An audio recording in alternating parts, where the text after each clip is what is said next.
Good morning children. हम लोग आषाढ़ का एक दिन पढ़ रहे थे, उसे ही हम कंटिन्यू करेंगे। हम पेज नंबर 53 तक पढ़ लिए हैं। आज हम पेज नंबर 54 से पढ़ेंगे। अब तक हम लोग ने देखा कि कालिदास उज्जैन चले गए हैं। मल्लिका जो है अपनी माँ के साथ गांव में ही है और उनसे मिलने की निश्चय आते हैं। ठीक है, तो निश्चय आते और बोलते हैं कि उन्होंने कालिदास ने वहाँ जाकर उज्जैन जाकर उसने शादी कर ली है। तो मल्लिका बोलती है ठीक है, बोले अब उनका स्तर जो है ऊँचा हो गया तो अपने हिसाब से अपने समान वर्ग के लोगों से ही वो अपनी दोस्ती रखेंगे, तो इसमें कोई माने आश्चर्य की बात नहीं है। मल्लिका बोलती है मल्लिका बोलती है कि मुझे अपनी माँ को दवा देना है, मैं दवा देकर आती होगा। ठीक है, और उस समय जो निक्षेप जो है खिड़की की ओर झांकने लगता है।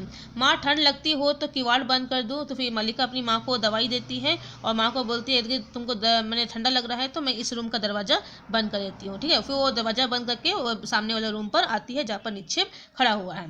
निक्षेप लगता है आज फिर कुछ लोग बाहर से आए हैं। कौन लोग? संभवतः राज के कर्मचारी है। दो वैसी ही आकृतियां मैंने देखी है, उसी तब देखी थी जब आचार्य कालिदास को लेने आए थे। तो निक्षेप बोलता है कि आज मैंने फिर से उन्हीं आकृतियों को देखा है जो हर समय यहाँ पर आते राज्य के कर्मचारियों को देखा है।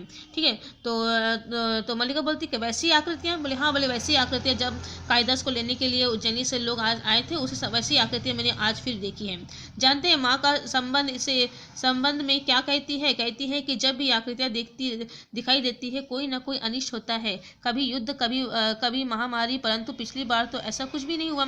तो मल्लिका निक्षेप को बोलती है आप जानते हैं आचार्य कि माँ कहती है कि जब भी ऐसे आकृतियाँ हमें हमारे गांव में दिखाई देती है तो कुछ ना कुछ अनिष्ट होता है। ठीक है, तो बोले कि वो बोलता है हाँ, तो मैंने तो बोले हाँ, बोले लड़की लास्ट ईयर तो ऐसा नहीं हुआ। तो बोले क्यों नहीं हुआ? बोले जरूर हुआ है। बोले कि कालिदास तो चले गए थे।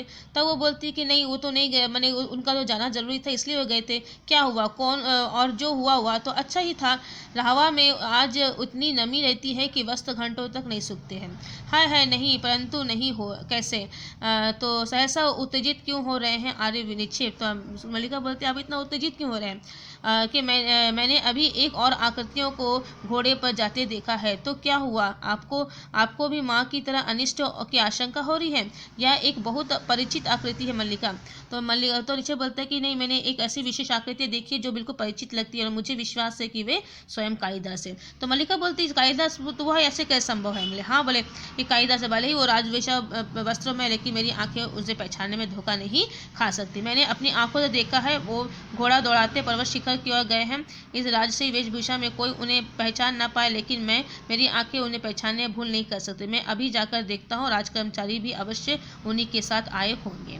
तो इस तरह से निक्षेप जो है मैंने फिर देख जाता है, पता लगाया जाता है कि सचमुच कालिदास इस गांव में वापस आया है या नहीं। ठीक है, तो आज हम यहीं तक पढ़ रहे हैं, नेक्स्ट क्लास में आगे पढ़ेंगे। Thank you.